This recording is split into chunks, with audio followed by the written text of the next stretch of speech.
मातांच शारदैमा पितांच परमेश्वर साक्षाते कमलादेवी वाक्य देवी नमस्ते। उपस्थित भाववर्ग मंडली और मातृस्थानीय महामहिषी मैंने ये जगन्नाथ संस्कृति। प्रथम जगन्नाथ को डाकवा प्रथम मूल अक्षर सब ज चलो तापर ग रे चलो तापर ना रे चलो तापर थ चलो। आज्ञा प्रथम जय जय हे नीलाद्रि बिहारी जप यज्ञ जा नाम सुमरी जौशाला घर पांडवतारी यज्ञ कल परिहारी जगत रे जस रखी पीत बास जामला अर्जुन तारी।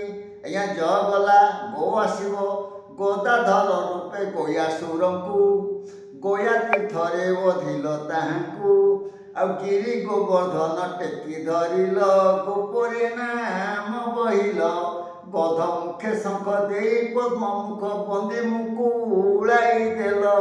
ए गला ना आसब नाना कौतुक गोपरे कल नाब काल निहदरे बाहिल नटु राधा चलु तोलिल नाट केते लगाइल नाना ब्रह्म भाग ज्ञान उपयोग उद्धव को शिखाइल।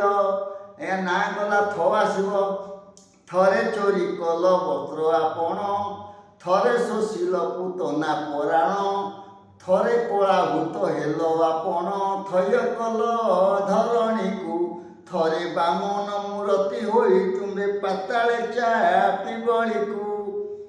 आज्ञा ये ठाकुर को डाकी सारे आज्ञा महाभारत द्रोण पर्व आज्ञा किछिटा बाघ उपाख्यान मु कहबी। आज्ञा मान गोविंद को कहते द्रोणाचार्य कहते मान गोविंद पंचपांडव सामान्य बोली भावना तांकु रक्षा कर बासव बोले इंद्र व्यास महादेव विदुर कृष्ण तांको सपक्षर अच्छे से सुनिश्चित युद्ध होते से तुम गोटे गप कहूँ।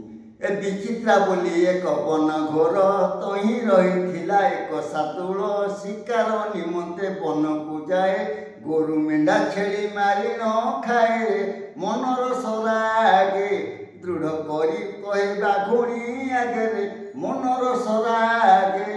विचित्रा बोली गोटे वन अच्छी तार गोटे बाघ अच्छी बाघ आउची बाघुणी अच्छा बाघ प्रतिदिन गोरु छेली मेढ़ा मान खाए किंतु बाघुणी आगे कर कहूँ तो आज हखिली चारि गोटार मोठारू के अच्छी बलियार मुझे चारोटी मनुष्य भक्षण कर मो ठार बलवान युवक ना से कथा शुणी बाघुणी कौन कह बाघुणी बोलोई जीव जीवन मनुष्य बोले पड़ीना धन रे कहूँची मुई आण गोटे नर मो पाई कहूँची मुई जदि तुम्हें मनीष खाऊ तो मो गोटे मनुष्य आणिक दियो।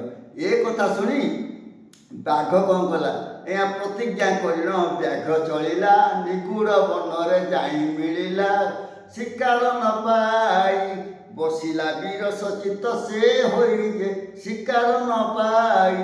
बाघ शिकार पाऊनी वीर सचित बसी यही समय गोटे बुढ़ा बढ़ाई सियाड़ू आया बुढ़ा बढ़ाई की बड़ चतुर सादुल को आसी होइला बेट बोइला बोइला हे मामू बाटरू उठे सादुल कही आहार गोटे देई अछि बीरे सादुल कही।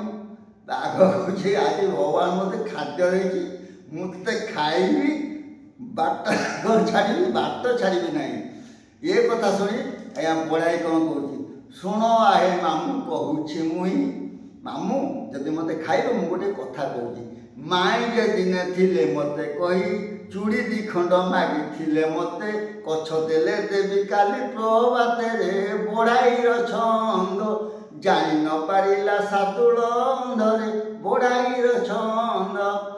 मामू जदि मते खाइदेव तो मरीजी कि माई मत कही चूड़ी दी खंड तैयारी करने मोर मन ना जदि तुम्हें आज्ञा दब ताले मु चूड़ी के तैयारी करदे तुम्हें चूड़ी दिए नब मत खाइदेव।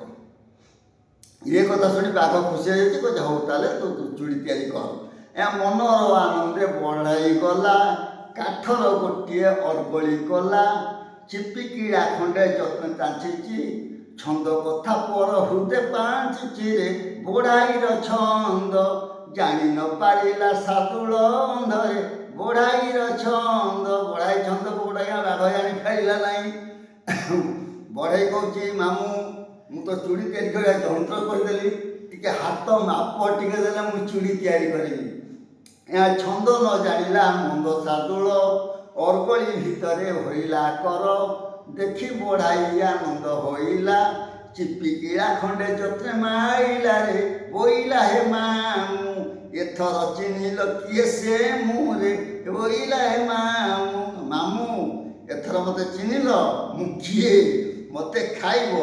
ଆଉ ବାରିଶିରେ 3 ପାହାର ପିଟି ସାଦୁଳ ହେଉଅଛି ଚାଟି ପିଟି ପଡ଼ିଥା ମାମୁଁ ଯାଉଅଛି ମୁହିଁ।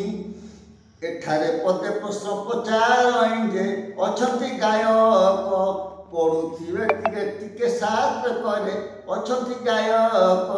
ସାଦୁଳ ପଡ଼ିଛି ହରି କାଠିରେ ବନ୍ଧନରୁ ଫେରି ଦିଅ ଏଠାରେ କିଏ ଅଛ ଭାବିକି କହିଦିଅ ଭାଇ ଗୁରୁ ସେ ବିକିରେ କିଏ ଅଛ ଭାବିକି। ହରି କାଠିରେ ବାଘ ପଡ଼ିଛି କିପରି ମୁକୁଳିବ।